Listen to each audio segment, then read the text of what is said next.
This week, we're talking about what to do when you just feel exhausted. You are listening to Love Your Job Before You Leave It, the podcast for ambitious, high-achieving women who are ready to stop feeling stressed about work and kiss burnout goodbye forever.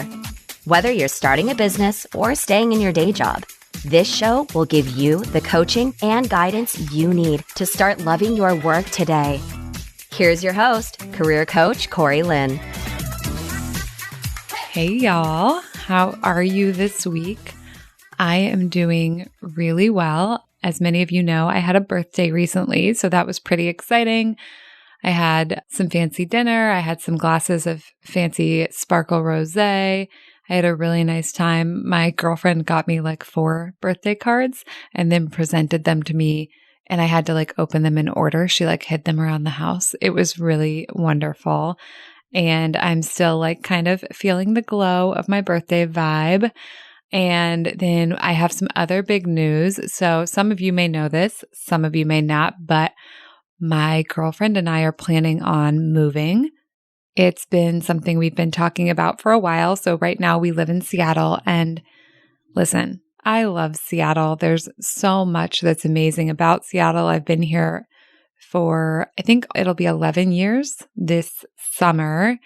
Or actually, right before it would be 11 years, I will be moving. So we are moving. As much as we love Seattle, we wanted to do something different. We want to go somewhere for a while that has more sun. And so we're moving to California, where my girlfriend used to live before she lived here. And I've never lived in California, but I'm pretty excited about it. I'm excited to try something new and to have a new adventure. And to have this adventure with her. We're moving to Sacramento, which is where she used to live. And we recently went there because we put an offer in on a house, and it's spectacular and we love it. So we're in contract. So it's all really exciting, but it's kind of wild because this is not what I imagined for myself in so many ways. My girlfriend loves to like own houses. She owns the house we live in now. And for me, that was not really a part of my like dream life, actually, this idea of like owning a home, but I'm really excited about it all the same. And it's just fun to see how sometimes our lives unfold in exactly the ways we've planned. Like with my business, I very much planned for it to be very much the way it is. But with these other things in my life, like I knew I wanted a partner, and I, met my girlfriend and we started dating, and that was lovely. But there's so much that's happened in our relationship as it's unfolded that just was unexpected for me. And really, it's been such a source of growth and challenges and delight as well. So that's our big news. So without further ado, let's get into what we're talking about today. And what that is exhaustion. And I know from talking to y'all that this is something many of you are experiencing or have experienced in the past. I think even before COVID and even before this last year, exhaustion was pretty common for a lot of women who work in corporate, for a lot of my clients.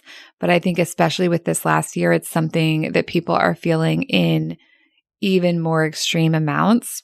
And I was talking to a client about this. Well, I was coaching her on feeling exhausted and feeling like she never gets enough rest and she never gets enough time to herself. And there's so many things to do in the day. And I gave her some coaching, which I'm going to tell you about in a minute. And a few days or weeks after that coaching, she wrote me in the Slack and she was like, "You need to do a podcast on this because it is revolutionary. It's totally changing my life and how I feel in my day to day and in my moment to moment. And as I go about my work day, but also as I go about like having a life with 2 small children." So for a lot of us in the current time, in the current world, with everything going on, a lot of us have sort of like a never ending to-do list. There's always something we could be doing. There's always something productive we want to be doing or something we feel like we have to be doing, right? I talk a lot about our social conditioning and all those internal shoulds we have. And with women in particular, what I see again and again is that there's always that pressure to be doing more, no matter how much we're doing. So most of us find ourselves in this position where we feel exhausted and we don't feel like we have time to get the rest that we want and need. And then on top of that, I myself and a lot of my clients sometimes struggle when it comes to falling asleep at night or staying asleep at night. So I don't know that I've ever talked about this on the podcast, but all the way back to my childhood, I remember just laying in bed at night, feeling tired in my body, but not being able to fall asleep. And as I've gotten older, that has been a trend that's continued. And I've experienced not sleeping, not being able to fall asleep in beds across the country and the world and in various different circumstances. And I'm very well acquainted with this. And thought work and coaching has helped a lot. And sometimes it helps in that sometimes I can calm myself down and that can help me fall asleep. And sometimes it helps in that I am laying awake, not sleeping, but I can at least have a better experience of not sleeping because of the way I'm able to speak to myself about that inside my own head and the way I'm able to frame the experience. So, for example, when I wake up in the middle of the night and have a hard time falling back asleep, one thing that I like to do is tell myself, my only job is to lay here, because for me, it might be different for you, but for me, when I wake up in the middle of the night and I can't go back to sleep, I begin to feel anxious and I begin to have this internal narrative of it's happening again. I'm never going to fall back asleep. It's only probably 3 or 4 in the morning and I've only gotten 5 hours of sleep and it's not going to be enough and I'm going to feel tired tomorrow. And even just talking about that right now and telling you right now, I feel anxious in my body versus if I think my only job is to lay here, would I prefer to be sleeping? You bet. But if my only job is to lay here, then I can feel calmer, and often feeling calmer in that way actually does allow me to fall back asleep. So that's a fun trick that you can use. And then the other thing I think about is, again, when I'm not sleeping, my brain wants to go to that anxiety space of how terrible it's going to be and how bad I'll feel tomorrow. But I can also tell the flip side of that, which is even if I don't get 8 hours of sleep tonight, even if I don't get 6 hours of sleep tonight, I've gotten less than this amount of sleep before and I've survived. Probably wasn't my favorite experience ever, but I've done it. Even when I maybe don't sleep well for a night or a couple nights, there are always other nights when I do sleep well. And so in this way, we're kind of comforting ourselves that even if we don't get the sleep we want, it doesn't have to mean that everything is terrible and horrible, and we don't have to go into the anxiety space. We can kind of comfort ourselves into realizing that even if we don't get that sleep this night, there are other nights and we will be able to survive. Because when we sort of start to freak out and get going with that anxiety, on one level, it's our brain feels like its survival is at stake, which it might feel like that's true, but it's often not actually true. And stepping away from that actually can help us have a calmer, better experience. It also makes it more likely we're going to fall back asleep. So it is a win-win. All that being said, that's not actually the coaching that I gave my client that I want to tell y'all about. That's kind of just an aside to explain that I understand there's a lot of different things that happen when it comes to physical exhaustion. And sometimes it's a sleep thing and sometimes it's something else where we're taking care of small children in addition to doing, our knowledge worker work or whatever. So the coaching question that I asked my client and that you can ask yourself was, how can I offer myself rest? This is a very simple question, but it's also very profound. And here's what happened that my client reported back to me when she told me that I should make a whole podcast about this because it's so important. She would be doing something, right? She'd be in her workday and she would feel exhausted and she would look at her calendar and see that she didn't have enough time to take a nap without canceling meetings or whatever that maybe she didn't want to cancel. And before coaching, her brain would kind of come in with I'm so exhausted. This is terrible. This isn't fair. This is going to be an excruciating day. I'm never going to feel rested. I've had all of those thoughts before, and in the moment they can feel very true. But here's the thing. They're not helpful. They don't help us feel better. They actually usually make us feel worse, kind of like those anxiety thoughts in the middle of the night. But when she would pivot in her brain, switch from the negative thoughts to thoughts about how can I offer myself rest, she would get an answer, right? So it's maybe she would have 10 minutes before the next meeting. And instead of spending those 10 minutes being upset that she didn't have time to nap, or like berating herself for her inability to sleep the night before. Or I don't know, if it's me, it would be like scrolling Instagram while feeling depressed about myself. Like I tend to scroll social media when I kind of feel sorry for myself, but don't think there's a solution. But when she would ask herself, how can I offer myself rest? She would get an answer, right? And so sometimes the answer was like, I want a hot drink, or like, I actually just want to like curl up in a blanket while I read this email that I'm reading, or I want to do a 2-minute meditation or a 5-minute meditation. And that's going to help me feel more energized. Like maybe I want a glass of water.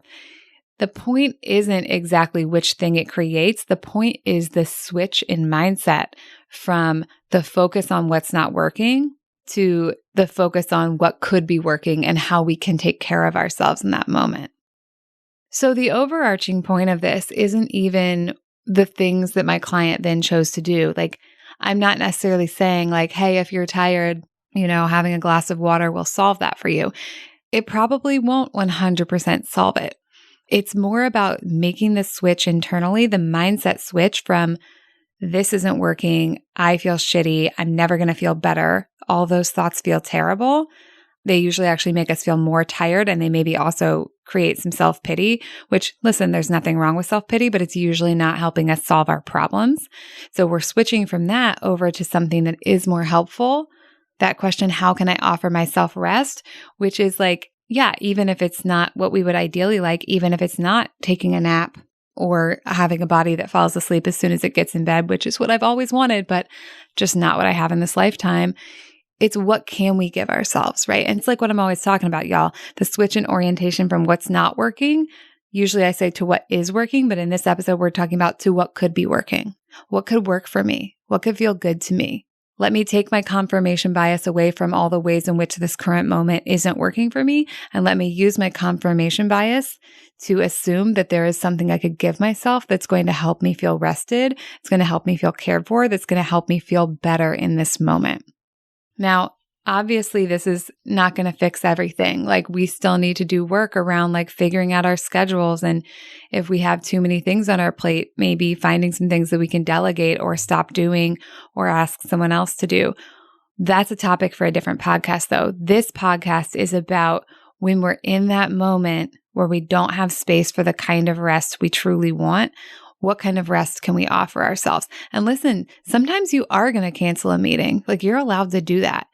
It doesn't have to be what kind of rest can I fit into this 10 minutes. When you ask yourself, how can I offer myself rest? You might say, you know what?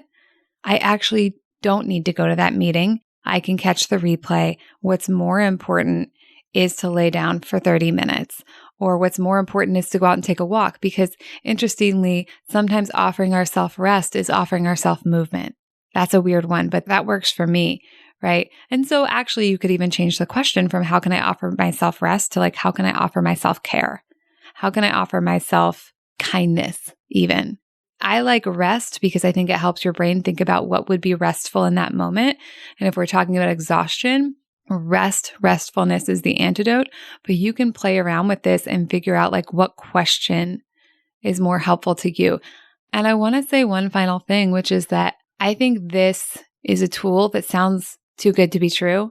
Like, I think when I first asked my client that question, she was kind of like, how can I offer myself rest? Like, eye roll. I didn't see her roll her eyes, and she didn't say that at all to me. So for client, I know you're out there listening to this. Like, I don't mean anything about you. I just mean, I know if I were the client and someone said that to me, I might be like, this question's not going to help me feel better. This question is not going to solve the fact that I didn't sleep last night.